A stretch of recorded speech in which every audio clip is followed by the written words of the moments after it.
they said, what's up to you guys? Say yes. Give me a yes. And I'm going to go ahead and give Mark the screen. And so you should be able to see his screen coming up here shortly. Bruce is like, yeah. John says yes. Rick, Linda, Ryan. All right, guys. So you should see the screen that says 12 weeks to selling your ass off. Now, you guys know not to be offended by the word ass, right, by now. So what we're going to do is we're going to get started. I'm going to be in and out, but check out that picture. Do you guys all see that right there? Steven says, no offense. John says, hey, if it's got money signs on it, I don't care. Carol says, cute. All right, rich nerds is what Brian says. All right, I'm going to close this off now. If you don't have pencil and paper ready, get it ready now, okay? Get it up, get it out. You're going to want to take notes on all this stuff. So, and without further ado, Mark, you want to start it off and introduce yourself, buddy? Yeah, sure. I'm going to start. So hey everybody, how's everything going? Just to get us started, I wanted to give you a little bit of an idea of our story, because I think it's important to find out where we came from and where we are and how we got here and how that all is going to apply to you guys. So in 2001, I started a website design company. Now in 2001, there was no Facebook, there was no MySpace. There really wasn't that much competition. Not too many people were out there doing it, and so I was pretty early on the scene in that sense, where I got a good jump on it, and you know, I worked myself out of my house, moved into an office, the whole nine, and now fast forward 8 years, that company grossed $238,778. So just to be clear, that's in 8 years, I built my company to $238,778. So if you you know, clearly I sucked at selling. Like I was the absolute worst. I was only able to really sell like the low-hanging fruit, the people that were just begging to take, you know, for me to take their money. I was a try-oncer. If I called you and you didn't call me back, I assumed you weren't interested anymore and I gave up on you. Never could get myself to ask for the check, and that cost me a lot when I did that passive-aggressive thing where I try to get them to give me the check but don't quite ask for it, and so that cost me. I had a cold call. I cold called once. I called somebody. I actually signed up with a business coach with a well-known business training organization, and they gave me that you know, that script that, you know, may I speak with the person in charge of your marketing, you know, that nonsense. And after getting cursed out and hung up on, I swore I was never going to cold call again. In fact, I even said, you know, I even got rid of the business coach because it just was not working. I just was the absolute worst at selling. In 2000, around that time, I moved into a new office, and that's when I met my now business partner Tom. He was running a print manufacturing company down the street. I needed new printing materials, and like a long story short, we got on really well. We actually started a mastermind group together. And I found myself really, you know, enamored by his approach to selling. It was so different. It was something like I'd never heard before. It wasn't your typical sales approach. And so one day I came in with a problem. Somebody had reached out to me and was interested in me doing their website. They had a $30,000 budget, and you know, you could tell by my numbers I was not doing $30,000 websites. So that was big for me. And it was a long shot because they were looking for a firm, and it was just me. And he sent me home with some homework. You know, do this. You know, he had me look at a totally different, printing posters, showing up at 7 in the morning. You know, bringing donuts. You know, different. You know, the ways to call, the ways to talk to them, the ways to approach them. And not only did I get the sale within 10 days, but the guy paid in full within 10 days. And this was just unheard of, and it just completely blew my mind. So around 2010, we decided to you know, partner up because like this, it just was, we just got along, worked so well together, and again, it just being seeing that result firsthand was something. So let's talk about the numbers. When in 2009, there's my 238,778. In 2010, with doing nothing different, we more than doubled the business. 2011, more than doubled it again. 2012 was interesting because we more than doubled the business again, and that was the first year that we made the Inc. 500, which is based on percentage of growth. I think we grew 1,200% over 3 years between 2009 and 2011. And even when we showed up to the Inc. 500 event, we showed up with a purpose. That was, when you see that picture with us in the superhero costumes, that was us showing up to the Inc. 500 event in superhero costumes because there were 3,000 other people in suits. And because of that, we were brought up on stage by Gary Vaynerchuk. We were pointed out as having the biggest balls in the room. We were, really got a lot of attention, showed up in Inc. magazine. And now we're going out to meet Mark Cuban in a couple of weeks because we've made the Inc. Council, and they've made us like ambassadors of the organization now because we bring something different that they don't see from other people. And these are things that I would never even consider doing, just a couple of years ago because it seems ridiculous and it doesn't seem like it would ever work. 2013, again, really good numbers, and a lot of that comes from that Inc. 500 money of just meeting the right people and taking that business to another level. It's not definite yet, but we're pretty sure we're going to be on the Inc. 500 again this year. In fact, I think we might actually even be doing better than our number last year was 370, and we're shooting for even doing a little better. So the truth of it all is, and the numbers aren't there to impress or anything like that. It's just, this is just being transparent and getting down to the thick of it. And the truth is, our offering didn't change. We're still selling websites. There was nothing exceptional about it. We didn't have, we didn't all of a sudden go from selling websites to selling Ferraris. We were selling websites. We were selling what's now really considered a commoditized product. When I first started the company, it was really original what we were doing. Now it's just, there's WordPress, there's Wix, there's Drupal, there's 100 other companies that are giving websites away for pennies, if not for free, that we're competing against. Saturated market. Bobby's in his basement with mom building websites. You have kids that are in high school that have web design companies. The market is absolutely saturated. When it's tough to put a $20,000, $30,000, $40,000 proposal on a table when it's right next to one that's for $1,000 or for free. But that's the market that we're in. Most of the growth that we had occurred during a recession. We in 2009, 2010, like the economy was not booming. People were afraid to spend any money on their business. They were buying milk, bread, and eggs, and that was it. So for us to not just be flat, but to actually double the business during that time is pretty good.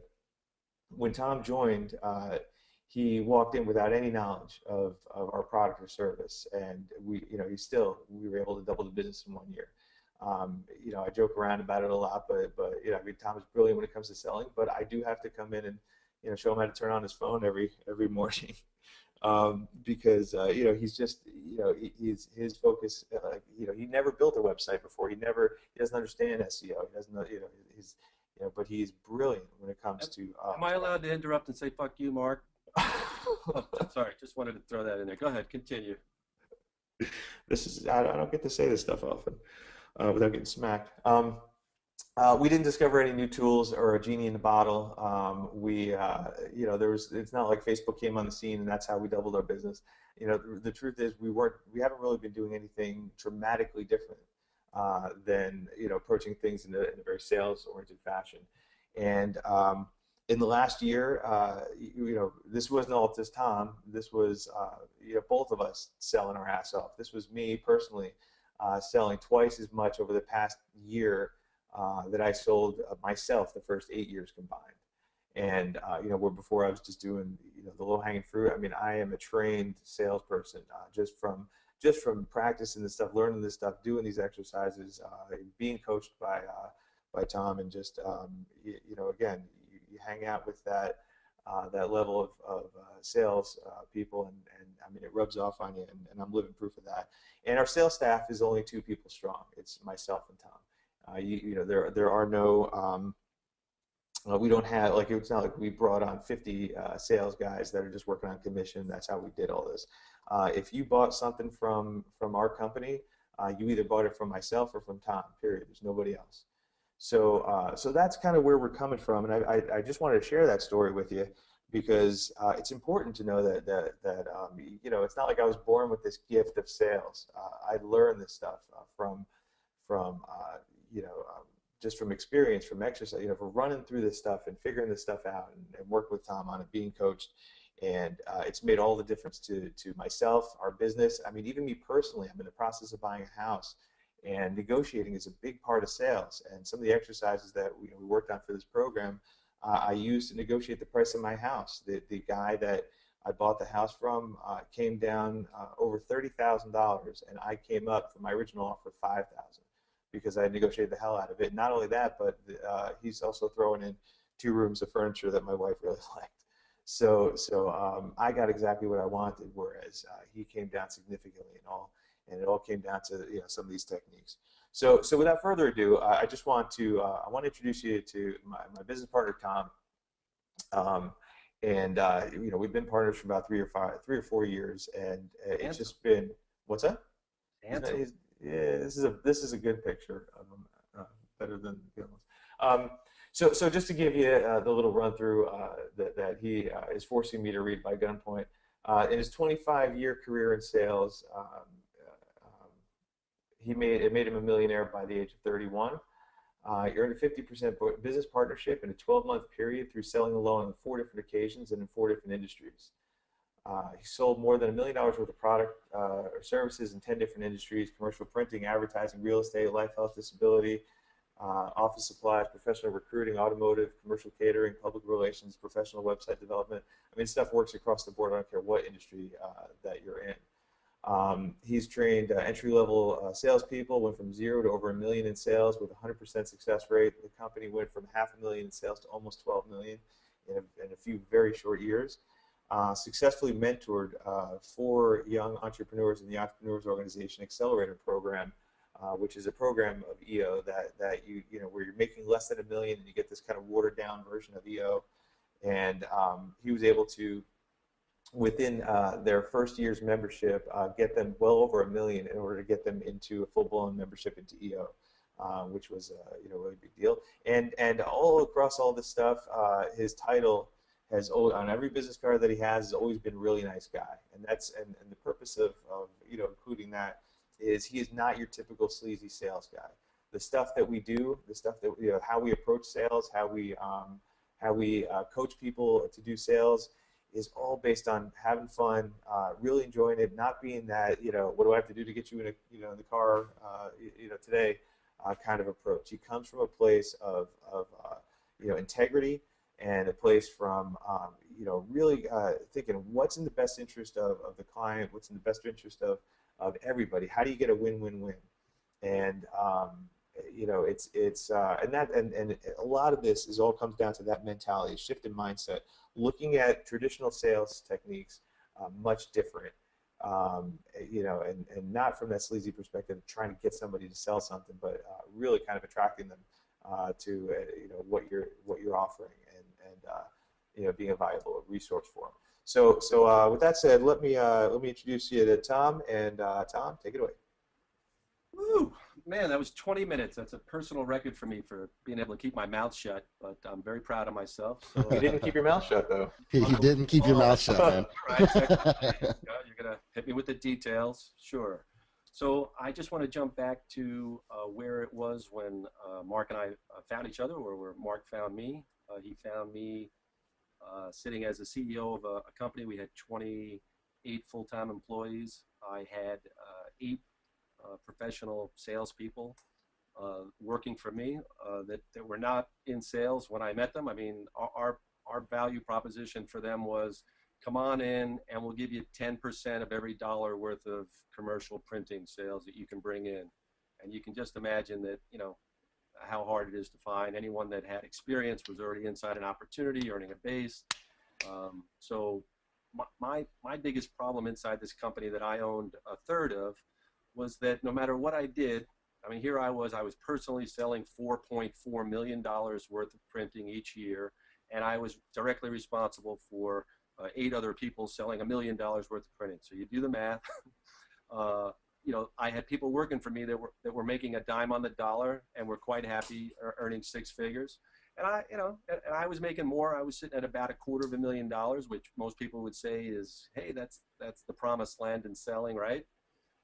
But you have to know, I would open up the Bergen Record and I would see other CEOs like Jerry Lipkin from Valley National Bank, and the guy was making $4 million plus stock options, and so I knew there was a whole different world out there. And more than anything, I resented how I was constantly being pulled out of ass-kicking mode in sales. I was constantly being a babysitter to these salespeople. So, necessity is the mother of invention. I created this program, and I called it the "Leave Me the Fuck Alone" program. It was like, here's what you do this, and get away from my door, because there would always be a long line at my door with questions. And I was not, I'm a great salesperson at the time.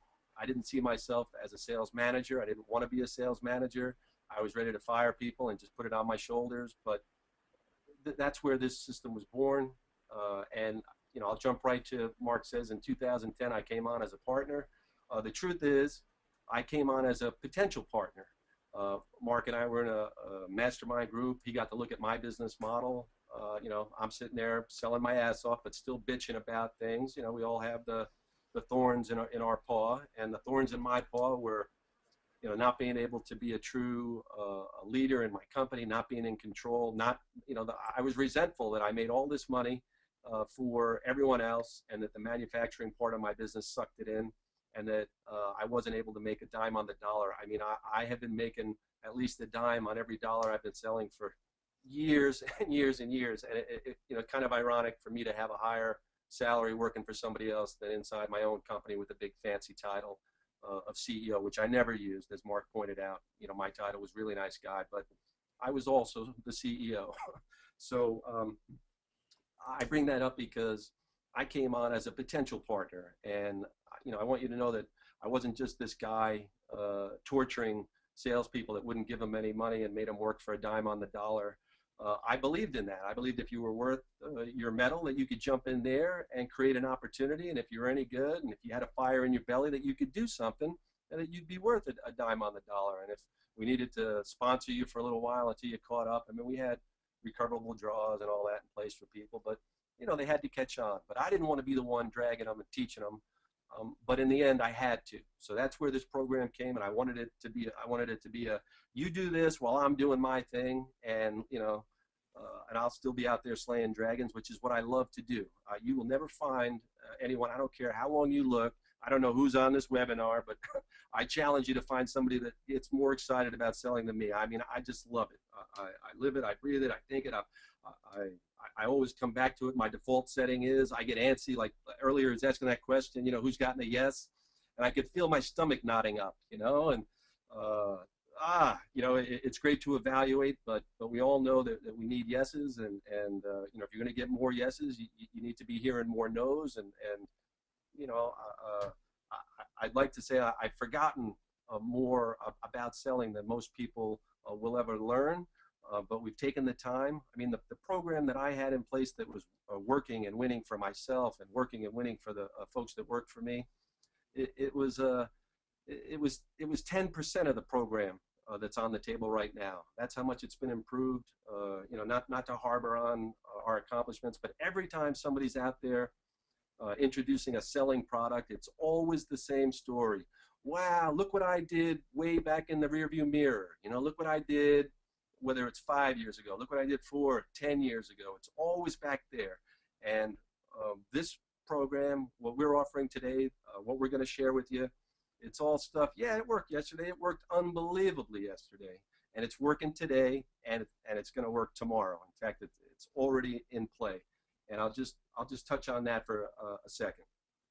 So, Mark mentioned, and it's funny, we talk with almost different vocabularies, as much as he's evolved and our numbers have gone through the roof. In the past 52 months, Mark and I have sold $17,130,000 worth of our services.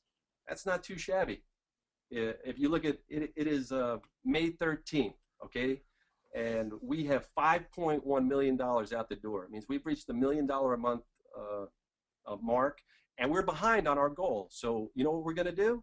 We're going to implement this program yet again, because as much as this is a 12-week program, this is a year-long program. This is a program you're going to do again and again and again. It's like the Brooklyn Bridge. They start painting it. They get to the end. When it's fully painted, they go back to the beginning. They start painting it again. That's what this program is. It's the best of the ideas that I've collected. It's the get my salespeople off my back, get them being productive, get myself to do it. This is a plan. It wasn't created for you. That's what's different about it. Most plans are like, hey, you know, we created a plan that's going to get you to the top. Nope, not this one. This one was created for me, by me, for me. and now, you know, we're introducing you to it. So back to these questions.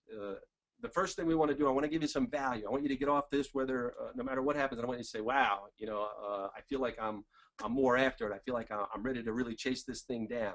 So I want you to ask yourself these questions that have been staring on your screen forever, and I'm sure you've already absorbed them. But are you doing everything you can to improve your selling?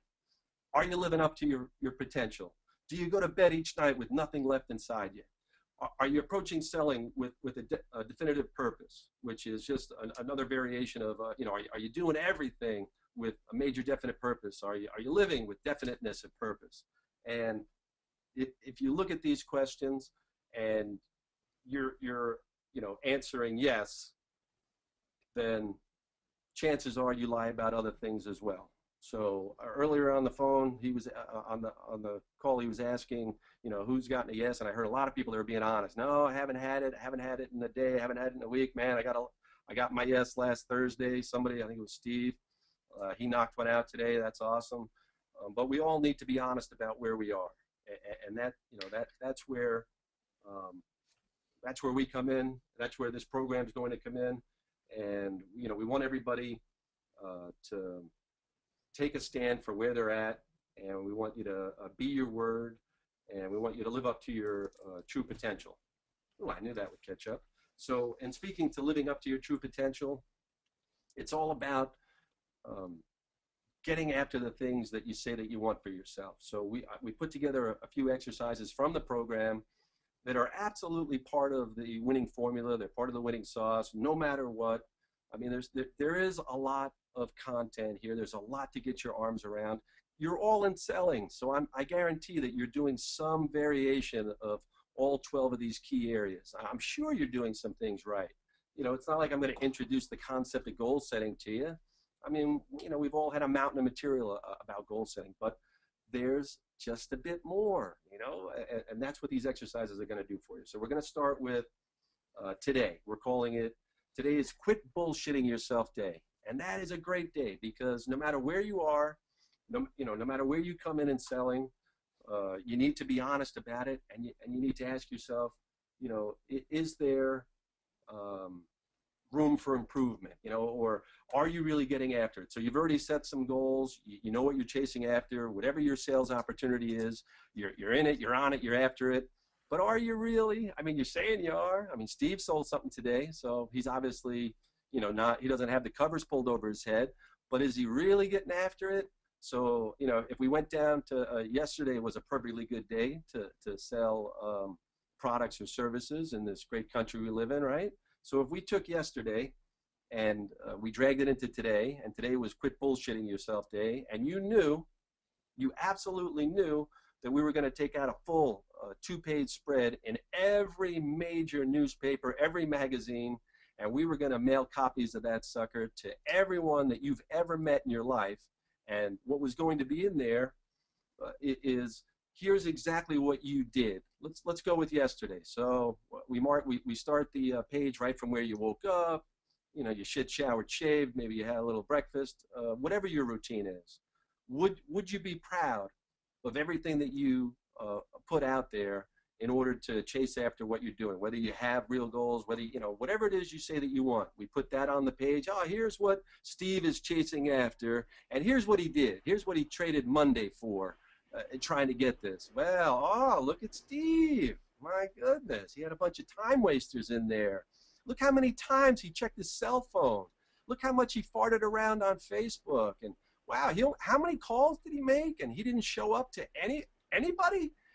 He didn't ask anybody to buy anything from him, or he only asked 4 people. I mean, whatever it is, everybody on this call knows what their deal was yesterday.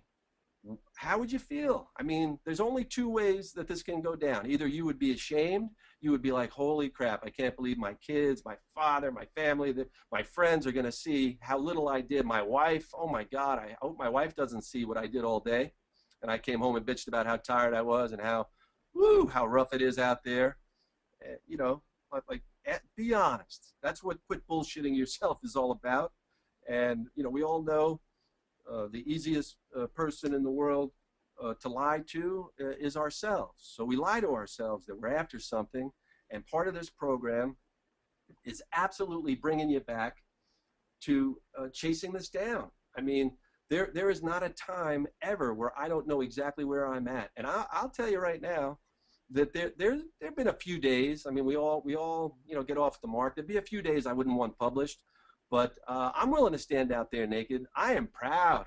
Oh, man, I got to say, most of the days, they feel good. I mean, there's just no way that they couldn't look good. Just try to match up the results we're getting. How could that possibly happen without days that we're proud of, without entire days that go down with like, woohoo, my sword has been in my hand all day. That's right, and I am rocking it. That's the kind of day you need to have, and that's what you need to take a good look at. And we've got an exercise that's going to help you do exactly that. It's an exercise that we have done, gosh, in the past 48 months. We've done this exercise, God, at least 3 times. I'm going to say Mark and I have sat down and done this 12 to 15 times. We're just about ready to sit down and do this again because you know, it's May 13th. And that means that 133 days of this beautiful year are gone, and there's 232 more days left for us to figure it out. And we're behind. We're doing great, and everybody's patting us on the back. We're having a big back slap-a-thon about how friggin' wonderful we are, and sales have never been better. But this is not the goal. When we sat down and we had a glass of wine and said, what's 2014 going to look like? We said, Are we gonna go for it? Are we gonna double these friggin' sales again? Can we do it? I mean, it gets harder and harder, folks. You know, it's one thing to go from 238 to 522, and it is a whole other friggin' animal. It is just Mark and I. I would love to see if there's anyone out in this crazy world that has a model like ours. I mean, I have to think that if we had done things using the business school approach, we'd probably be at 50 million, but it doesn't matter. We are still achieving an amazing level of success, and it's happening in the same position that you guys are in. Whatever your opportunity is, I mean, I don't know what you're selling, but I can tell you whatever it is, you can grab hold of it. You can start out by saying, am I really after it? And that's where to start. And if you're not, then this program is going to give you lots of ideas. It's going to, you know, you're going to show me what your little plan is, and I'll let you know if your activity is where it's going to be. You know, you're not being asked to grab this and run with it. You're not being asked to do what my old salespeople were. We're going to support you. We're going to help you through this. We're going to figure out exactly what it is that you say you want for yourself. We're going to give you all the tools to chase after it. So today's Quit Bullshitting Yourself day. We encourage you to take it on. And now exercise, start, stop, and continue. We're going to jump into it. It's pretty self-explanatory. You get out 3 clean sheets of paper, and one, you're right at the top, start, and you figure out what are those things that you need to start doing. So, I mean, some of them are right here. You're going to start following up. You're going to start writing your goals. You're going to start calling 5 more prospects. You're going to start finding ideal clients. That's a whole thing right there. You're going to start seeking your purpose. Maybe you're going to start exercising. Maybe you're going to start eating healthy. Maybe you're going to start learning more. I mean, what are the things? You all know it. If you're still stuck and you're not going to bullshit yourself, you know there are things that you need to start. It's that simple. Now you go to the next list. It's the stop list. I know this is like, it feels like kindergarten, but no one does it. You know, things are so easy to do. They're so damn easy to do that people don't do them. And there is there's no frame of reference for getting yourself back here, and that's what we've created. It's the default setting. Get back to this. So now what else do you need to stop? Maybe you need to stop watching TV, playing on Facebook, sleeping late. I don't know what your sleeping patterns are, but are they taking you towards your dream? Signing bad clients. Bad clients are draining. Oh man, there's nothing worse. You know what's the old expression? It's better to have an empty house than a bad tenant. And the same is true for clients. If a client sucks, fire them. Get them out of there. You don't need them. They're going to kill you. If you're looking at porn, that's okay. Just limit it to about an hour a day. No, quit looking at porn and focus on what you're supposed to be doing. Fucking around with your cell phone all day. And here's another one. Stop answering the phone just because it rings. I mean, you have to start challenging the time wasters, the things that are holding you back. You got to look at everything. There's no sacred cows here. If you really want this thing, you're gonna get after it with everything you got, from your toes to the top of your head. I can't harp enough on this, but so that's the stop list. You go over to the continue list. Now, I don't want to be too hard on you. A lot of you have done some amazing things. I mean, Steve, he sold something today. So whatever he did that had him rack up a sale and has him on track, hopefully, we want him to continue that. It's called not throwing the baby out with the bathwater. Wherever we found you, I guarantee, if you're a professional in selling, that you're doing a whole bunch of things right. Otherwise, they would remove you, and you would be doing something else. You'd be working retail or whatever the alternatives are. Selling is not for everybody. There are things that you have to do, and you've got to be tough on yourself. So this program is a chance for you to kick your own ass. I mean, if you look at people that have done it out there, one of my favorite football players is Jerry Rice. I love Jerry Rice because that guy would kick his own ass. Other players would ask if they could come and be part of his off-season regimen. Because holy crap, man, the season would start and he was ready to go. I mean, he didn't do that well on Dancing with the Stars, and I don't know if he changed his program or not, but while he was a football player, that guy was unbelievable. And no one could argue. Like everybody expected him to catch those balls because he was ready. So that's what this program's about. That's what Start, Stop, and Continue is about. If you take away one thing from today, it's take an honest assessment of where you're at and then go through these areas. It will change everything if you continue to look at it. And then monitor. Make sure you're doing it. It's all part of the goal setting process. Start, Stop, and Continue can hold hands with your goals.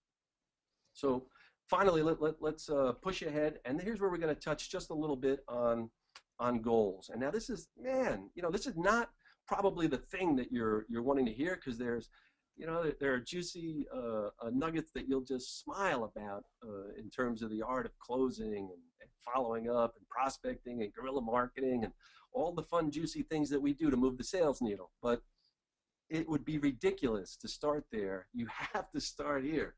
You can't hit a target you can't see, and you can't hit a target you don't have. So, just want to challenge you right now to figure out what it is you want in selling. I mean, there can be other things too. You can add some of your personal stuff to it, but figure out what the things are. Mark and I did this when we got together, and I was looking down the barrel of a year. He had a very tiny little business model, and I was coming in, and we had the goal where we could be partners if we doubled the business. So I had to, it was a scary thing. I just, coming off of high earnings, and as soon as January 1 came along, the clock started, and it was killing me. Every day was, I'm great at math, so I just divide what I was earning. I knew exactly how much money I was losing. Does anybody doubt that? I mean, I don't know if there's anybody else on this call that, knows how many days are left this year. Well, maybe you do now that I've told you, but I'm on top of things. I don't have a casual approach. So I came in, I had all the motivation in the world, because if I didn't do this thing, I wasn't going to have a partnership, and I was living off of my own savings. I was one of those people that had been very successful in sales. So if I needed to go 1 year, 2 year, 3 years, 4 years even, I'd be fine. I could go with no income. I mean, that's great. Pat me on the back. But this was about, I still don't want to do it. Just because I can do something doesn't mean I want to, take a sledgehammer in the crotch. It's no fun. So the idea was to figure out what we wanted, to write it down, and then we marched down to TD Bank North because, I mean, they'll notarize anything. You can go in there with your grocery list, and they'll sign that sucker up, and they'll stamp it with the from the Notary Public. Everybody that works there has to be a Notary Public. So Mark and I go marching in there with our goals, and we were going to double the sales, and we signed off on exactly what that would mean.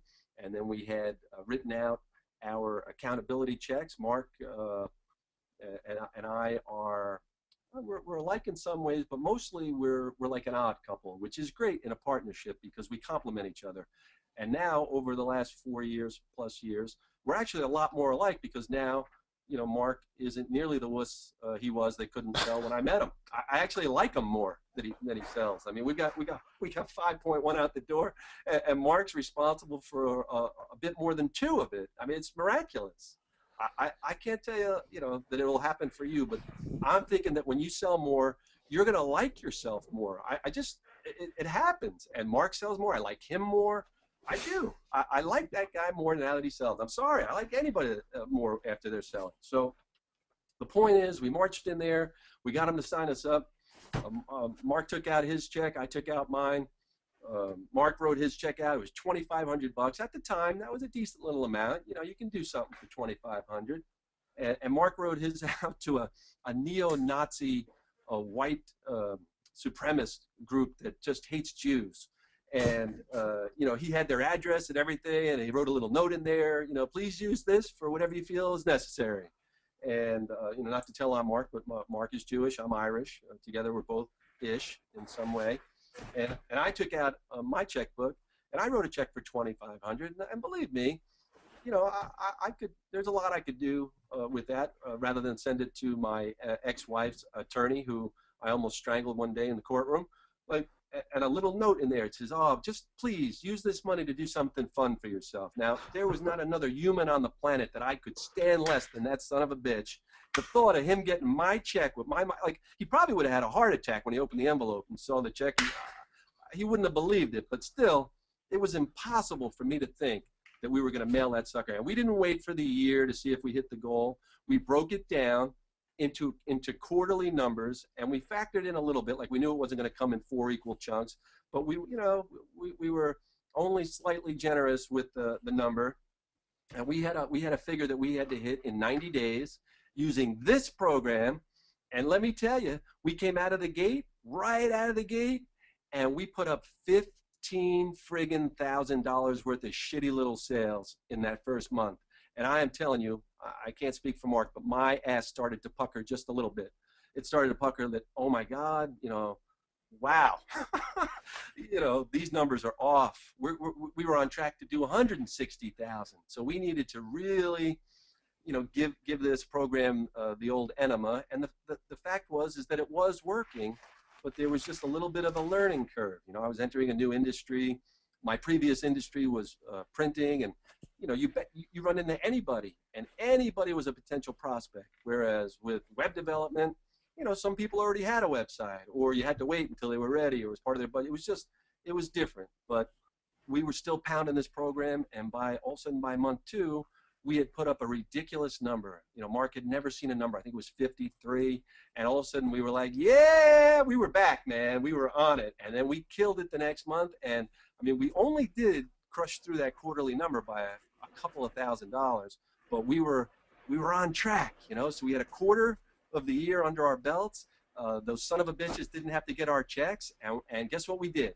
We pulled out our start, stop, and continue list, and we figured it out again. Now, what are we doing that's working?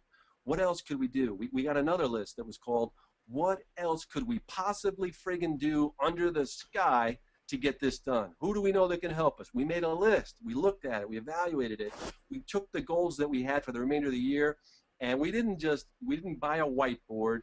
We got permanent markers and paint, and we put those all over. I mean, we lost our deposit. I'll tell you that right now.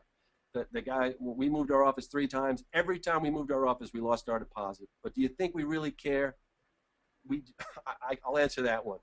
We don't give a rat's ass that we lost our deposit. What would have been horrible would have been to lose sight of our goal, lose sight of our vision, lose sight of our ability to sell our ways to a better future. So that's what we did. And I'm sorry if I got a little wordy there, but I'm hoping that you can sense right through this little box I'm talking into that I care about this, that I'm passionate about it, and that if you take these different modules of our program and put them into play the same way that we did, that you don't need to be me. You don't need to be completely bouncing out of your chair. You can be more like Mark. He was a little bit of a dead butt when we got together. Now he's more fired up. So people have told him that he is the most enthusiastic and fired up person that they know. And he has done some things that have even shocked me. And, there's a reason. You see that ridiculous picture of us in the superhero outfits? I'm looking up at it now and I realize that that's only one of the times we wore those outfits. Like, we were putting it out there. So when you're chasing after something and you're putting it out there, it's called having a major definite purpose. I have one. I've had one for years. And if you jump into this program, we're going to coach you along until, maybe you have it. Maybe you have it going in certain areas, but you just can't figure out how to get it burning in every area of your life. And this program's going to get you there. It's going to get you moving and going towards it. I'll give you one example, and then I'll shut up. But there was a little girl. She's 12 years old. Her name is Katie Francis.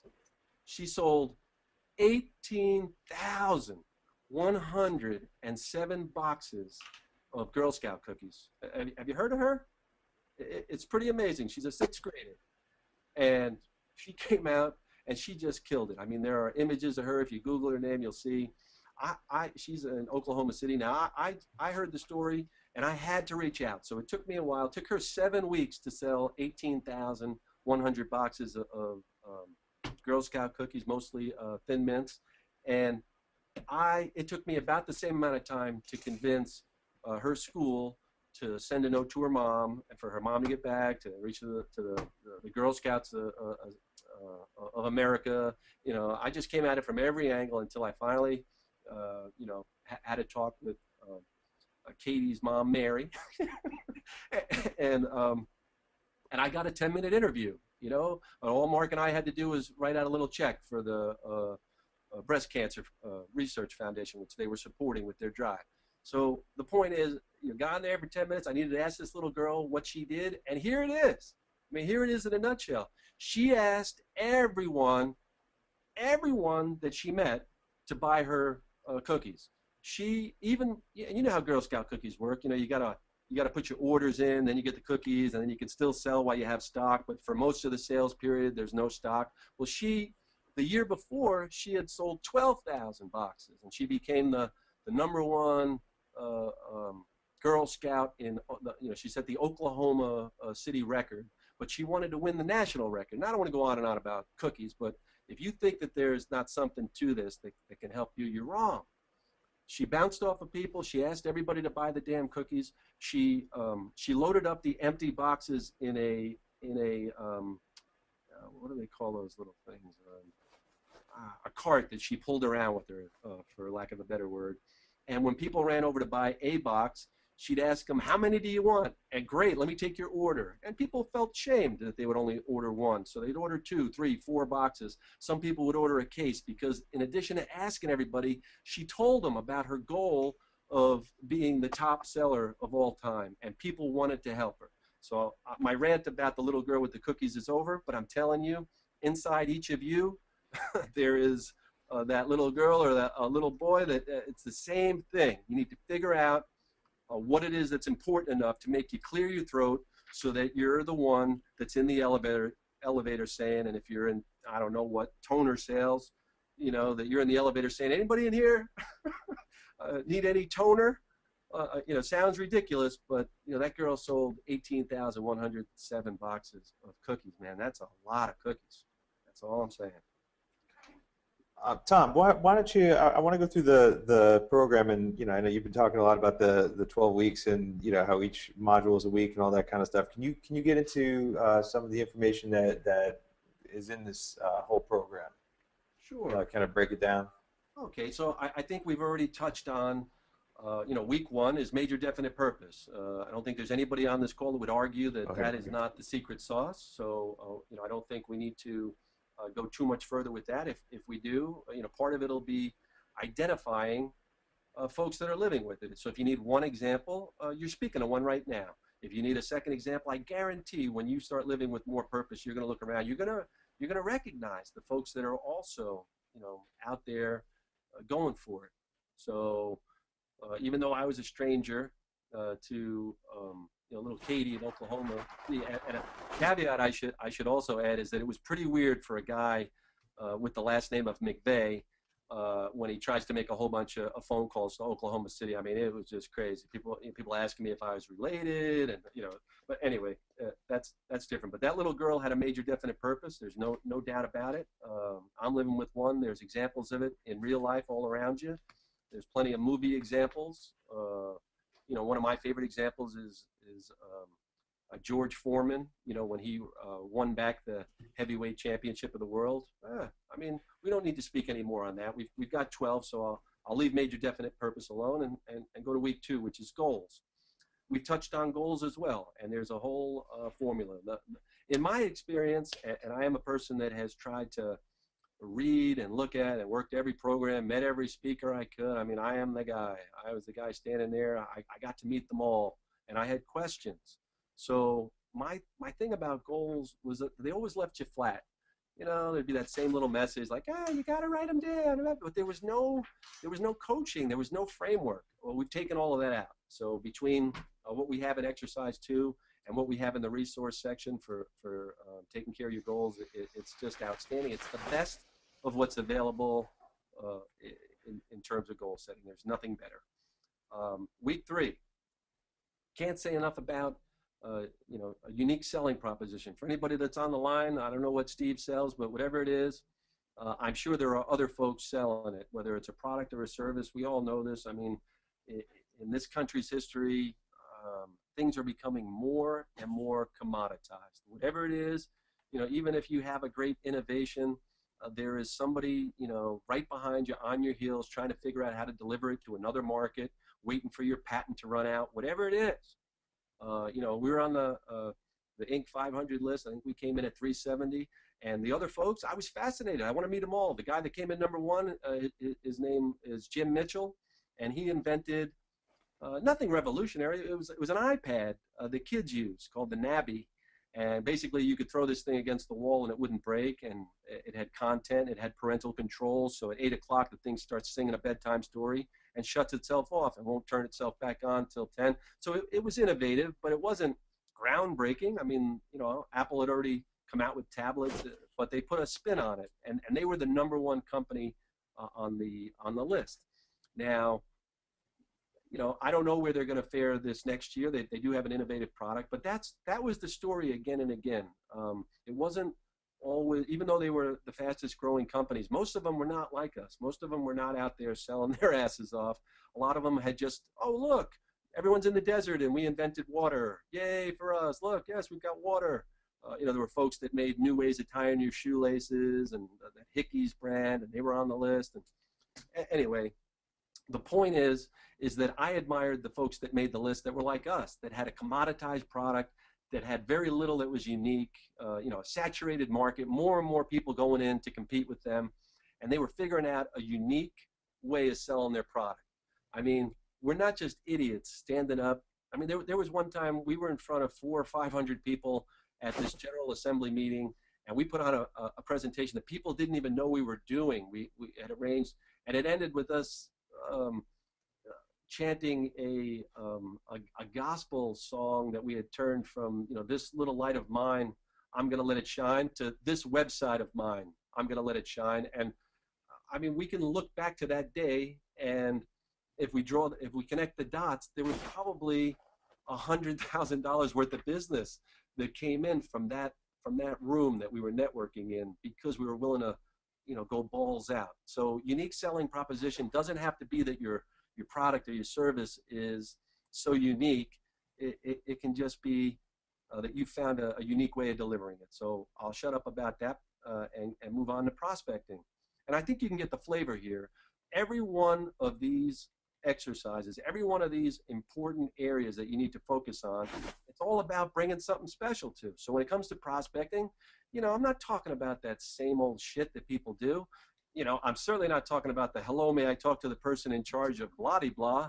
I mean, do you really think, you know, I'm a person of honor. I live and die by the sword of selling, and you know, I make no apologies for that. I would not waste your time with, you know, just do that 400 times and, you know, get to the promised land. No, this is about making your life easier. It's about putting it on yourself and making it harder on one end and easier on another. So, you know, I'd rather have an edge for each of these important areas, and you're not going to get that far unless you make an investment into all 12 of these areas. So one of those areas is prospecting, and I guarantee I've got some nice surprises for you.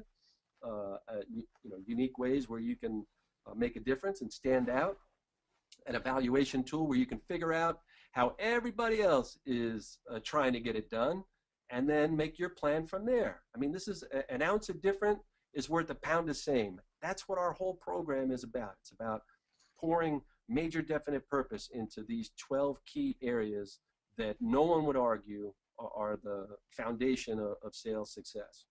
So the next area is networking. Now, I'm not talking about that, you know, that old show up at the chamber stuff. I'm talking about the kind of networking where you got a plan. You're like a friggin' stalker. You know, if you ever saw that movie, The Bodyguard, you know, that guy was chasing after Whitney Houston, and all of a sudden the cop broke down the door and they went inside and they saw, holy shit, this must be our guy, because the pictures of her were everywhere, and he had her, you know, my God, her face was plastered all over the wall. That's the kind of networking I'm talking about. That's the kind of prospecting I'm talking about, where you're going after people. You've already figured out who you want. I mean, it goes into that whole thing about identifying ideal clients and getting after them.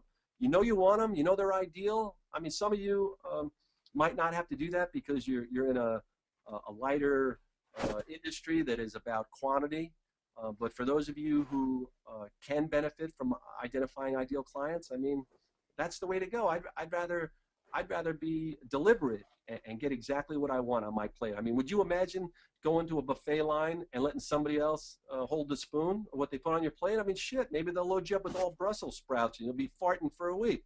I don't want to eat Brussels sprouts for dinner. I want to choose what I want to choose, and that's what I want to do with getting my clients as well. When it comes to networking, you know, this is not theory. I'm talking about something you know, that we put into play. I did this, maybe it was 4 or 5, Mark, was it 4 or 5 weeks ago that I showed up? Everyone familiar with Jim McCann from 800 Flowers?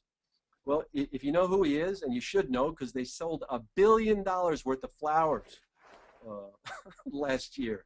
$1 billion. Oh, my God. I mean, you know, it's just crazy. So I take my hat off to Jim McCann. And I was in a unique environment. It was a networking opportunity where I was going to be in a room with about 100 people.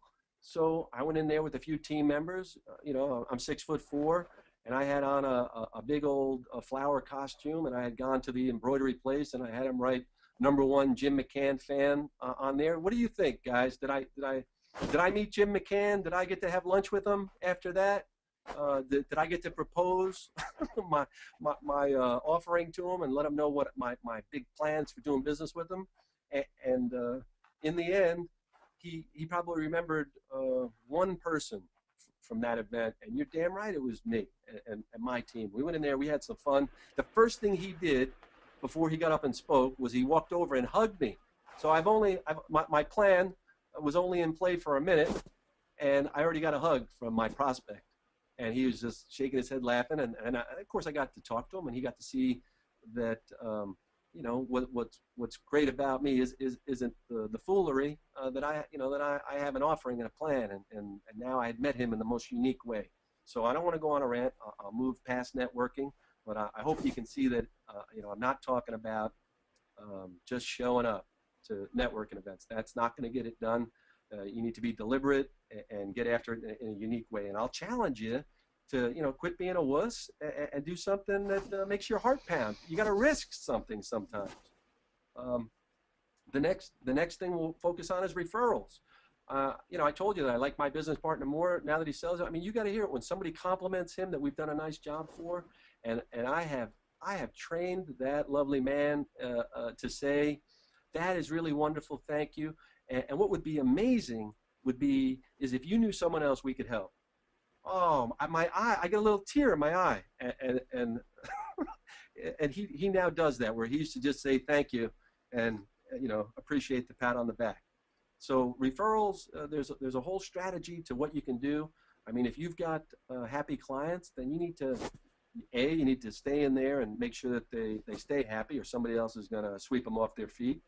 And B, you've got to be unique about it. So you've got to, you know, be expressive. I guarantee little Katie Francis would know how to get referrals. She'd probably just ask everybody, and that's pretty much what this is all about. So we're gonna shine the light on the referrals until you're actually getting some. We're gonna come up with a plan for what you do when you get a referral. We're gonna make sure that you are so thankful. You're gonna reach into your pocket and make sure that you reward folks for giving you referrals. And if you're on this call right now and you don't have a strategy for paying back referrals, then you're just a jackass that is, oh wait, it goes back to, this is supposed to be quit bullshitting yourself day. But if you don't have a plan for paying people for referrals, then you are bullshitting yourself that you're going to get ahead and sell. It's crazy to leave that on the table. Next is cold calling. This is one of my favorite areas. Everyone's ass usually puckers up when they hear about this. Everyone's afraid of it. And, you know, I don't want to pretend that, you know, like you're going to be asked to do this, but it's the way that you're going to do it, and the reason that you're going to do it is different. And what you're going to tell yourself while you're doing it is also different. So it's not about, you know, get a cauliflower ear with your phone pressed to it. It's not about, you know, bludgeoning yourself as you make 400 or 500 calls. It's about going through something. It's about staying hungry. It's about, you know, doing that ugly thing that keeps the sword sharp. So, you know, much more than for any other reason, you're going to get your arms around that because, you know, you need to reach expert status. This program is going to give you a shortcut, but you still got to put the time in. So don't cheat yourself out of what it means to cold call. And if you've found some shortcuts that allow you not to do this, or if you've just been able to avoid it and still done pretty well, you know, you're only bullshitting yourself. You could be doing so much better if you would just go ahead and swallow that frog. So we're going to do it together. We're going to show you how it's done. We're going to show you how you're supposed to react and have a playful way. And, you know, it's been said your mind can't tell the difference between what's real and what you vividly imagine. And we're going to put that into play here and make sure that you're telling yourself the right things as you grow your muscles from cold calling. Guerrilla marketing, I've given you a taste of that already. You know, again, this is not theory. I've been there. I won the Meow Mix account by flying to Pittsburgh and showing up with a mariachi band right on. I think it was the day before, or it was Cinco de Mayo, and sitting there with this group and wearing a cat mascot outfit. You know, I love to dress up, and we were singing meow meow meow meow. And you can't ignore that when your lobby is full of all your employees, and this group is out here singing with the mariachi band. You know, so that is guerrilla marketing. And yes, you know, I got my purchase order from Del Monte, which owns Meow Mix, and that's just one story. I've got lots of them.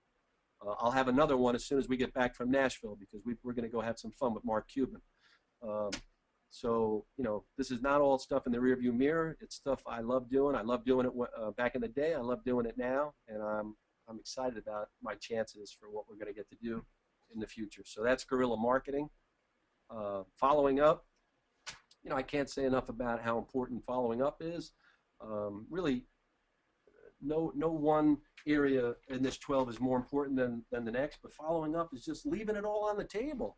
If you're just, you know, if you're not going to have a solid approach to following up, like if you're not going to make it your mantra that you're going to get an order one way or the other, I mean, it's going to be a purchase order or a restraining order, but you son of a bitches, somebody is going to buy something from me, I'm getting an order.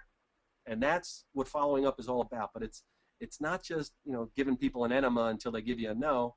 It's about, you know, pleasant, what's the word I'm looking for? It's like, pleasant persistence. So you want to, you know, oh shucks, it's me again, that guy that loves you and hopes that you're going to buy from me, and you just never want to lose your caring, loving affection for this prospect, and we're going to teach you how to follow up the right way. We're going to teach you to write emails where you don't use question marks, because question marks piss people off. Question marks make people tell you no, go away, and we're going to eliminate question marks from your follow-up diet. And then in week 10, we are going to teach you, we're going to really pick apart what it means to present. I mean, that's what selling is. Selling is prospecting, presenting, and following up. And, you know, the presenting part is your chance. And it's, you know, not about going in there to put the hammer down and close them before you even know what the hell their challenges are, what their problems are. We're going to show you how to objectively attend a meeting so that you can capture everything you need to do to crush these folks, to help them. I mean, you know, I hate to use terms like crush them, but you're gathering information, you're there to identify what the challenge is, and then you're coming back with your unique proposition for fixing the problem, for pulling the thorn out of their paw. So we're going to get you better at these meetings and figure out what you're going in with, and you know, why waste your time if you don't have an excellent presentation. Next, negotiating. My business partner told you what happened with his house. Negotiating is something I sprinkle it into everything I do. I always negotiate just about anything.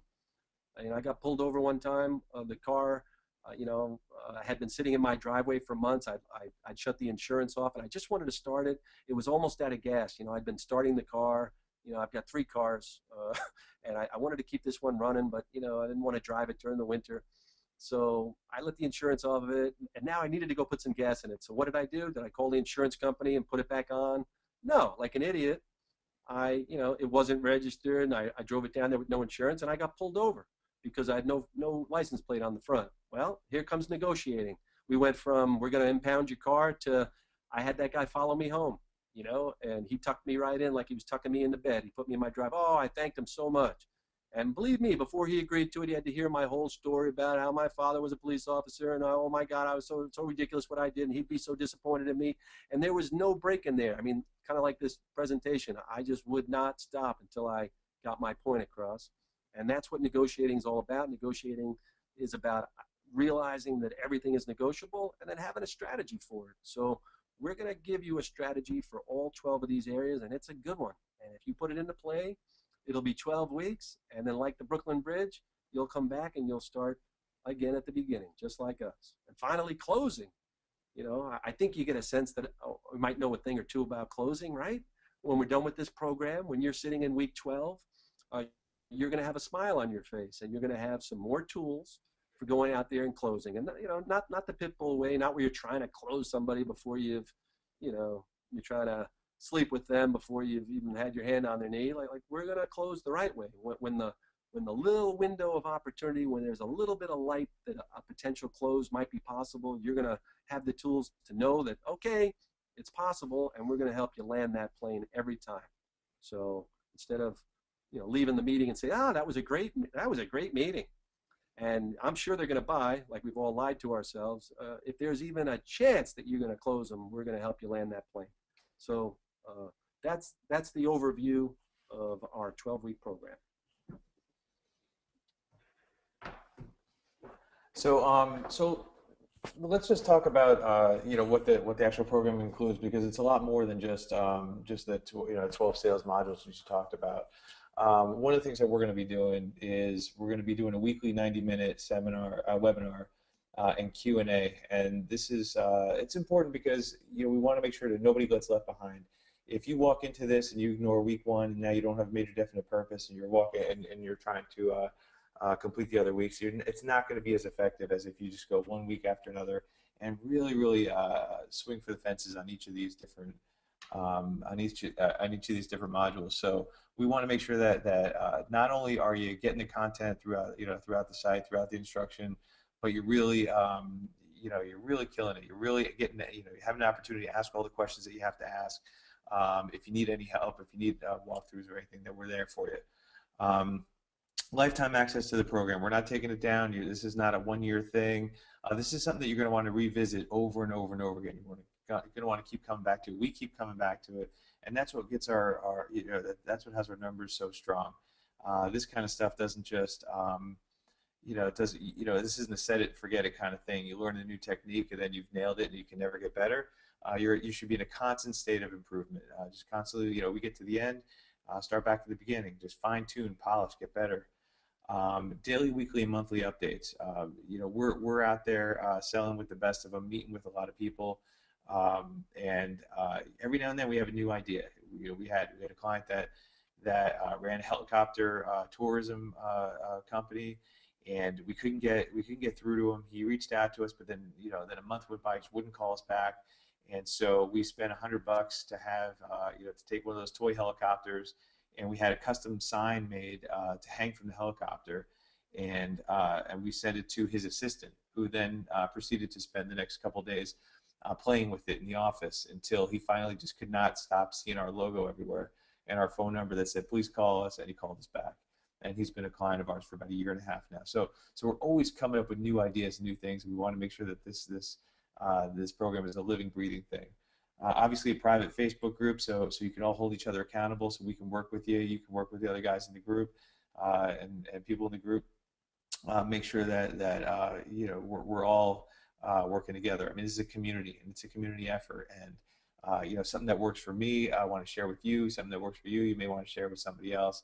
And just keep the education going. Weekly bonuses. So every week there's a challenge. It could be anything from something an extra difficult exercise. It could be cutting that check to make sure that that you're going to be held accountable for your goals.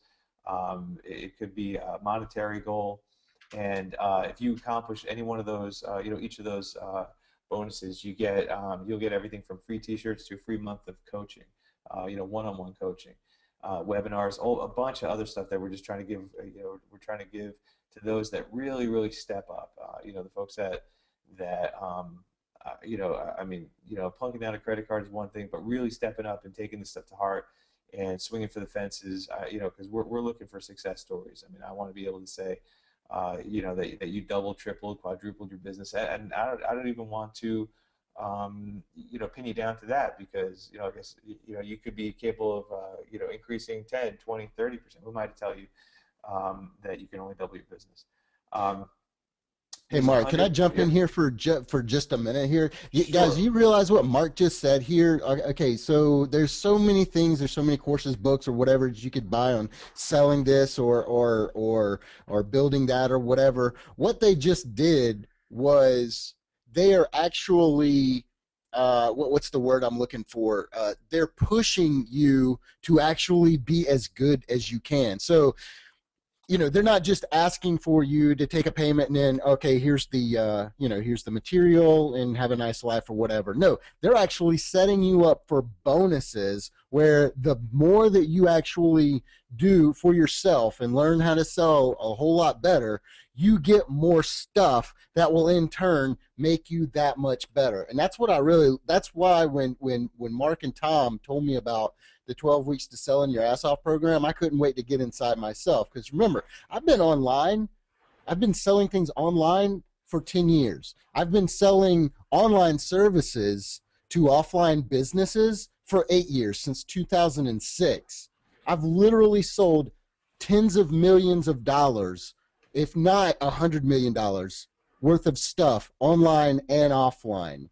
And when I went through this course, I realized how much I got my ass kicked by it.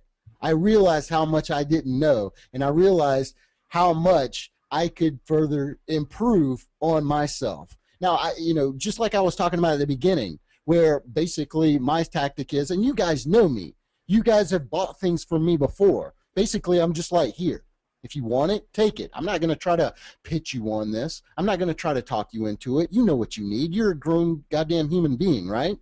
And a lot of people appreciate that. But we're talking about businesses.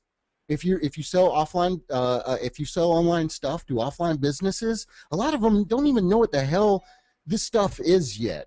So you have to take that role of educating them first prospecting, then reaching out to them, then educating them. And that first time that you talk to them, they're not going to say yes. They don't know how. They don't know what the hell you're talking about yet. So you've got to have that repeat touch. And that is exactly why, that's exactly what I needed. Because just like Mark said at the beginning, he'd be like, somebody would say no to him and be like, okay, well, they never want my stuff again. And then he got better as Tom is his mentor. And since then, both Tom and Mark have been my personal mentors. And I realized how much I didn't know about selling. Sorry about that, Mark. I had to jump in there and just point in exactly what you guys are doing, because you're not only teaching people exactly how to get that all too crucial yes, but you're taking them step by step by step and rewarding them and incentivizing them to actually be better. Tell me right now, give me a flow of yeses that you know that you got to be better at selling to get ahead in business. And by all means, if you think that you don't need to be any better right now, give me a no. Tell me why you don't need to be better at selling right now.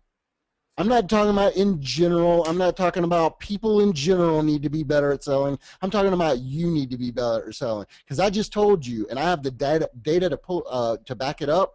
I've sold tens of millions and probably over $100 million worth of services and products online and offline in the last 10 years. I need to be better at selling. And that's exactly why I brought Mark and Tom on as my personal mentor, and exactly why I brought them on to give this training today to be your mentor as well. And I've got nothing but yeses. Nothing but yeses. I'm still looking for a no here, but I've got nothing but yeses. Mark, go ahead. I'm sorry. I had to go ahead and. Yeah, no worries. So and all this stuff, like Rob was just saying, comes down to we are 100% committed to your success. Like, we are looking to build a community. We're not looking to sell a program that we can just put up online and then just run away from and move on to the next big thing. Our goal with this is to build a community of some of the best salespeople in the world.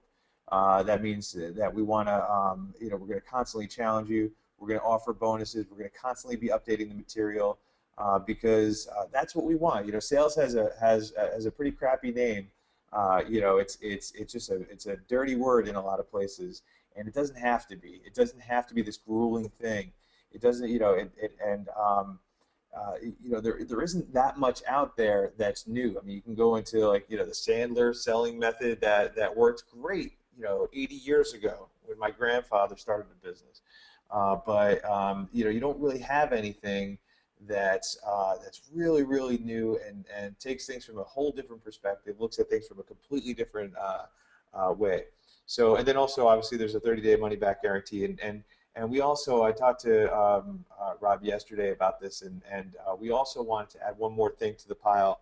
And I know this stuff is a lot, but I think what's even just shows our commitment to you guys and to Rob, and this is for Daredevil folks only. Anybody that signs up through these guys, through Rob and Ryan, we're given a 30-minute coaching call and sales plan analysis with Tom. So basically, he's going to pick through your sales methodology, your sales process, exactly what you're doing, find out where all the hurts are, where all the problems are, what you're doing wrong, what you could be doing better, and then just sit on the phone with you for 30 minutes, just coach you through it, give you some ideas. I know when I first sat down with him when he was just in a mastermind group with me, and I had that one problem, and in 5 minutes helped me get that $30,000 website sale. So I know what this call is really worth. This alone is so valuable because a lot of us can't see the forest through the trees. Like I never back in the day would have said, oh man, I really suck at selling. Looking back, I was terrible. But at the time, I thought it was everybody else. Like, boy, nobody understands what a website is. I guess they don't need one. I had one excuse after another, and it was really having somebody else who was really skilled at this take a look at what I was doing, pick it apart, give me some new ideas and a fresh perspective, and then kick me in the ass and send me on my way, and call me the next day to find out did I do what I said I was going to do and what happened, and then here's what we're going to do next about it. Guys, I'm going to jump in one more time, Mark, and real quick, and I hate cutting people off, but this is, I think, important. First of all, I want everybody to go right now to daredevilmarketing.com/sell, SELL, okay? And then underneath the logo, I want you tell me what the first line on that page says. I want you to put it in the chat box right now. No cheating. I want you to tell me what the first line underneath the logo says in the chat box right now. Master Yoda got it. Carol got it. Let's see. Vladdy got it. Got it. It says stop bullshitting yourself. Look, this is why this is so important. Oh, actually, I have to go back for what Mark just said, because you've all been on webinars before where they say, for this guy's audience only, we're going to give this bonus, but we've never given that bonus before or something like that. And then 2 weeks before, you were on another webinar with that same person where they gave that exact same bonus. Mark's not bullshitting you. We talked on the phone yesterday and through email back and forth over a span of about 3 hours before we were able to come to an agreement that they would actually offer you this bonus. Now, Mark wanted to offer it and Tom wanted to offer it, and I'm like, well, we had to go through a couple of little things. I'm not trying to hold stuff back from you or anything, but think about it. Me and Ryan charge $1,000 an hour for you to get on the phone with us. These guys right here are our mentors in selling.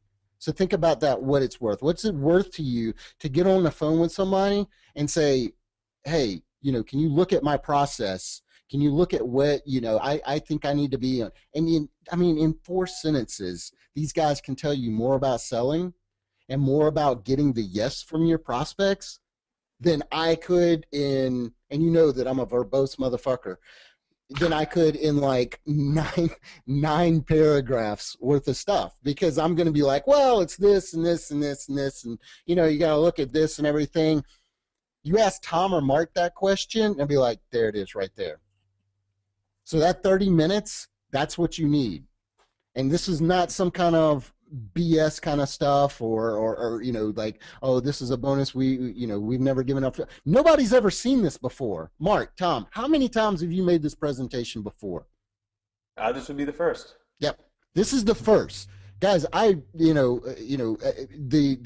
verbal equivalent of mud wrestling is what I had to do to get Tom and Mark. We were on the phone for like an hour and 15 minutes, an hour and a half, like a couple of months ago, to plan this out with you guys. I had it was me, these 2 guys, Mark and Tom, and Emily, our director of operations, and we just went through the ringer on bringing this stuff to you guys. Once again, Mark, I apologize for cutting you off, man. I always feel like I'm doing that to you, but I had to get that stuff in there. No, I think that's Oh, Tom, what were you gonna say? I was just gonna jump in and say, all of that. We wanted to show our commitment to the outcome here. If you're trying to quit smoking and you buy a patch, you use the patch, and if you keep smoking, then the patch didn't work. We don't want that to be our program. We know that's not our program. We will not allow that to be our program. So we're going to put everything we need to do here. This program will work for you, and we're going to make sure that it does. It's just that simple. We're committed to it. It has to work. There's no way we're going to leave anybody behind. So as Mark pointed out, this program is ready to go right now, but it's going to evolve, and there's no reason why, if you're in now and you get it, and then the program evolves where we think, wow, what we have, the November 15th version of this is better than the one we're on, we're here on May 13th, then you're going to have lifetime access, because that seems fair to us. That's what we want. This has to work. Yeah, we're just going to keep piling on the content to you guys. It's just about filling up your hands with some of the best selling material you're going to find, loading up your arms, and coaching you through getting it done and taking it to another place. And I'll tell you that I used to dread going on sales calls, and now because I'm more comfortable with it, and because I feel better about my own knowledge and ability as in sales. I feed off of it. I look forward to those meetings where I'm sitting across from somebody. I'm not scared to death to ask for the check or sit across the table from somebody that where I feel matched or outwitted or whatever. It's a whole different world once you can get past all those stories that you create for yourself. Okay, I see a couple of people jumping on board. Mike just reached out and said he's jumped on board. Hey, let's. There's a couple of questions coming in, um, and you guys can answer them as you want to. I'll just kind of feed them over to you. Carol wants to know, and this is a great one because this resonates with me. What if you're such a bad salesperson that you guys have to start at square one? Meet Mark. He's a square oneer, and I'm, and I don't mean anything. Mark would. No, I'll tell you. Look. I took a company from 0 to 200,000 in 8 years. I mean, it does not get much more square one than that. Like, that is not something I'm proud of. And I increased every year, so it's not like I hit $1 million the year before that it was just a bad year and I hit 250. It was, I was from square one. Like, I didn't know any better. My background is I'm a professional musician. I graduated from music college, years ago. Went on tour. Like, I started this company because the music industry was getting harder and harder to make a living. I was settling down with kids and families and all this other stuff, and this was, this was my next step. And so I knew nothing about selling. I didn't go to school for any kind of business. I knew, I was as green as they come. And Tom was shocked at some of the things. Like, I'm actually looking back, I'm actually surprised I did make 240 grand, year 8, because, so many things that I didn't realize how much money I was leaving on the table and all the different things I was doing wrong that I could have been doing better. So let's say that there's a selling scale of 1 to 10, and 1 is that you don't know how to drive a car, and 10 is that you're getting paid by NASCAR millions to drive a car. So obviously, if you're sitting at you don't know how to drive a car, then this course is going to be amazing for you. As you progress and go from 1 to 2 to 3 to 4, but it's equally as valuable if you're sitting at a 9. I mean, the folks that I meet that are out there that have fire in their belly, that are already having success. I mean, sometimes the worst thing that can happen to somebody is some early success because they stop looking for answers because they've already got it kind of figured out. So if you're new, you're in a perfect position. If you're seasoned, you're in a perfect position. So wherever you are, this program will find you right where you are. I took a group of misfits is all I could get to sign on for the, all right, I'll come in and basically work for nothing under the promise that I'm going to sell more. And, I took them to a place where some of these folks, they were the first person in their family that ever earned 6 figures and able to buy a home. And, it's life-changing. So there's nothing that you don't have that can't be developed. And a year from now, you could proudly be saying that, or hey, 90 days from now, you could be saying that you are a top shelf salesperson. There's another question by Ariel, and I thought this was a very good question, and I want to address it real quick, and then I'm going to pass it over to you. She asks, "Is this good for people just starting a business?" And I just want to say one thing because I know that you guys want to jump all over this thing. But Ariel, I get a lot of emails sometimes from people that are like, that basically say, hey, you've got it so easy because especially in my other business, you guys know one of my other businesses is my online publishing business where basically we put out information products on non-internet marketing topics, everything from health, weight loss, and stuff like that. And people seem to think that I don't have to sell in that market, just the sales page does it for me, or the sales videos, or the copywriters basically do everything for me. But what they don't see is that because of the affiliates on board, I have to sell my product to the affiliates so they agree to sell it for me. So when I get on the phone with a potential affiliate, I'm talking them into buying with their reputation and their lists and the money that they're going to spend on traffic to send to my product, every bit or actually more than I have to sell that product to its customers. Does that make sense? So no matter, I guess the point I'm trying to say is that, in my opinion, no matter what kind of business that you're going into, you're going to have all kinds of hidden areas where you never even thought that sales experience and sales acumen are going to come into play even before you even reach the customer. Am I off the mark here, Mark and Tom? Well, sure, I'd like to jump in. Sure. First of all, I just want to say I loved your work in The Little Mermaid. And second, if you look down at the different weeks, how can you not imagine that in business? I mean, if you look at where Mark was, where I found him, he was All just right, can we stop using me as the example? he was just a step ahead of you there. He had 8 or 9 years that were very similar to the last, and in many ways in many ways we started a new business when we got together, and now we did it with this regimen, with this program.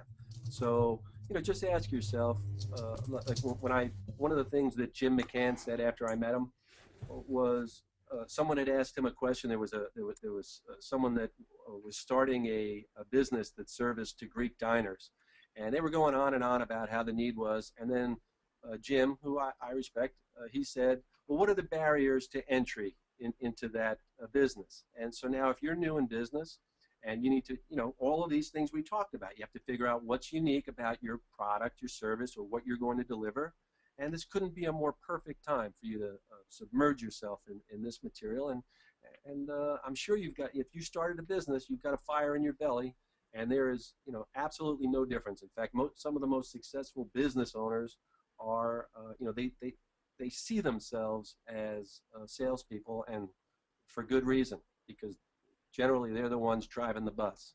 So, if you're going to do well, if you're going to be in that category of businesses that are still open and thriving and succeeding, you're going to need to grab hold of this thing. So, welcome aboard. Love to Guys, I appreciate it. Oh, go ahead. I was going to say, I'll love to make a case study out of Ariel. We'll make sure she gets where she's going. Carol says that she is your quintessential E-Myth business owner. It's been so long since I read that book. I don't know what that means. I was going through a couple of other things, and somebody had reached out asking to talk a little more about cold calling, which I thought was interesting because I thought that's such a dying breed. But and I'll let Tom talk about it a little more as far as technique. But what I thought was really interesting when I sat down with a business coach and he had me cold calling and just start dialing for dollars and asking stuff like having that script of can I speak to the person in charge of your marketing, and like anything else, if you throw enough spaghetti at the wall, someone is eventually going to say yes, but you're just getting your butt kicked. In the meantime, you're just it's just a lot of negativity, and so when we first started talking about cold calling, we made a game of it, and the game was to collect 50 no's in a week's time. And it changes your mindset when all of a sudden you're looking for you're actually trying to get somebody to say no. You're not digesting all that negativity anymore. That's kind of part of the game, and eventually somebody says yes. Now, cold calling, the reason that we talk about cold calling, the reason that we all, that it's one of the things that's on the list as far as what to do, not because it's the most profitable form of selling, but because it's not what it gets you, but what it makes of you. So with cold calling, I found myself when if I'm willing to get on the phone and just start calling people and just getting hung up on or whatever, just looking for those no's, standing in front of somebody at a meeting, or having to call a potential prospect, or having to call and talk to somebody who's fairly interested, or just on the border of being interested, or if somebody gives me a referral, or anybody else, picking up that phone was not scary at all. And getting up in front of a room and talking about what we do is not scary at all. You just didn't have to deal with that negativity anymore. Where because what ends up happening is you're so afraid of picking up the phone and calling somebody, they can feel it in your voice, and you never hear from they're just not interested because you sound too weak. So cold calling, I can't even tell you off the top of my head if I made a single sale of cold calling, but I can tell you that I've made dozens and dozens of sales because of cold calling. I just wanted to jump in there and first speak to Carol. I'm curious to see what she meant. Of course, I met Michael Gerber, and I'm a big fan of his work. In fact, in my entrepreneur organizations and even on the Inc. Council, again and again, people always refer to something that came from the E-Myth, which is, you're working in the business or on the business. I mean, if I had a nickel for every time I've heard someone use that analogy of working in the business or on the business and the importance of spending time, working on the business, our program has a little bit of this sprinkled in it. I mean, if you had the quintessential E-Myth business, then probably you were disenchanted, like you got your ladder up against the wall and only to discover that even after you were successful at what you thought you wanted, that there was there was also what they call a shit end of the stick attached to certain entrepreneurial endeavors. And I'm with you. I've been in a number of different fields, a number of different opportunities, and each time I'd rise to a certain level, and then I'd look around. You'd see other people. That's what we're all doing. We're all on a journey here. It doesn't matter whether you're on page 1 or if you're on the back 9. We're all on a journey here, and we all get to decide. So decide what you want. And if your business, if you've become disenchanted with it, then figure out why. Figure out what the areas are that you do like about it. Maybe this is your chance to reinvent yourself. I mean, we've all done it before, and Carol, you're capable of doing it. Or if you're in love with your business and it's more becoming more and more like our friend with the 4-hour work week, then that's fine. Embrace the things that you like. You're in the driver's seat, and just because you're here to sharpen your ability to sell, you're allowed to point that missile that we're creating at anything you want. So you can reinvest yourself into your company, or you can abandon it. I mean, what do you think happened with Mark and I when we started firing crappy clients that used to break our balls? We were like, no. I'm sorry, but we don't need you, and we're not going to tolerate this. We don't like the way you talk to our staff, and you're out of here. So that feels good. And the same thing feels good when you look at your business model, and if parts of it aren't working, figure out what you do want, and we'll help you get more of what you want and less of what you don't want. Now, going back to Mark and whoever had written in about cold calling, selling is all about momentum, and cold calling and making those reach outs. It's all about creating momentum. Momentum is all there is. I mean, we've all gotten there. If you've got the mindset where you've got so much activity and yet you're not letting go of anything, where your follow-up is stellar, where things aren't falling between the cracks, and you've just got it going on, and you don't care that that the gestation period on this thing is 9 months, and you're at the 3-month point, because you'll have enough that are in the 3rd trimester that they're going to start falling. And there's nothing like momentum to strengthen your resolve on what you're selling. I mean, everyone needs it. I haven't seen a single organization that doesn't thrive on good, solid momentum, having things falling and selling, each and every day, each and every week. There's nothing like success to keep you rolling. So cold calling, it doesn't have to be cold and ugly.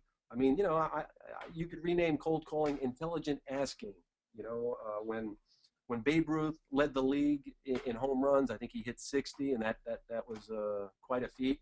He also led the league in strikeouts. I mean, we've all heard these things before, but think about it. In selling, your strikeouts, where else are you gonna, like Mark said, we made a game out of it. Where else are you gonna get your nose if you're not collecting them? This is a numbers game, so you got to get them somewhere. So you might as well, figure out who you're gonna ask. Like the point is to ask your ass off. What made that little girl sell 18,107 boxes of cookies?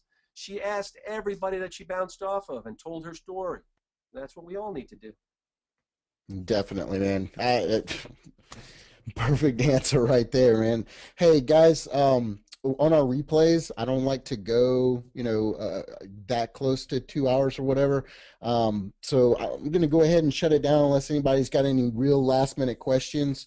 Mark, Tom, as always, seriously, I always appreciate you guys' input. I could listen to you guys talk all day, and that's why I'm in the course as well. And that is right, guys. When you go to daredevilmarketing.com/sell, and you either pick it up for the one-time payment of the 4-pay payment plan, I am in this course with you. I am taking this exact same course with you. Because just like I said, yes, I've been in this for 10 years. I've done really well for myself, and I'm always going, trying to make myself better. So I just want to thank everybody. Thank Tom and Mark real quick.